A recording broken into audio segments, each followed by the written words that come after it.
In John chapter 4, verses 5 through 42, we're told the story of the woman of the well. And in this story, we're told that Christ is the living water and that we can drink from that living water. And if we do, we will never thirst again. God, through his loving kindness, provides us that water if we'll only take it.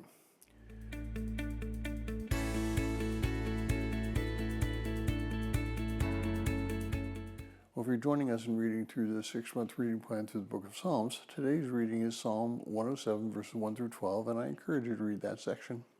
Psalm 107, verses 8 and 9 says this: "Let them give thanks to the Lord for his loving kindness and for his wonders to the sons of man. For he has satisfied the thirsty soul, and the hungry soul he has filled with what is good." Well, do you ever wonder why the Bible is so predominantly a history book? Even the books that you might not expect to be considered history, such as Psalms and Proverbs, are actually full of it. And the reason they're full of history is that history tells stories, and stories help us understand God's nature, our nature, and how we can walk closer to him.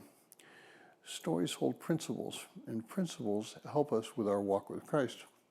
So, if we read through Exodus, Numbers, and Deuteronomy, and we find that God provides all that is necessary for life, we can also see how the people responded both when they saw God's leading and when they forgot God's leading. When they remembered God's leading, they worshiped him. When they forgot God's leading, they practiced evil, real honestly. Our souls can tend to be dry, and we can search for things to help us satisfy that thirst. We buy stuff in attempting to satisfy our need for possessions. We even have a term for food that comforts us, comfort food. We demand that people give us what we want in worship and spiritual guidance. Nobody likes to be told that they're not walking in the way that God would have them to walk.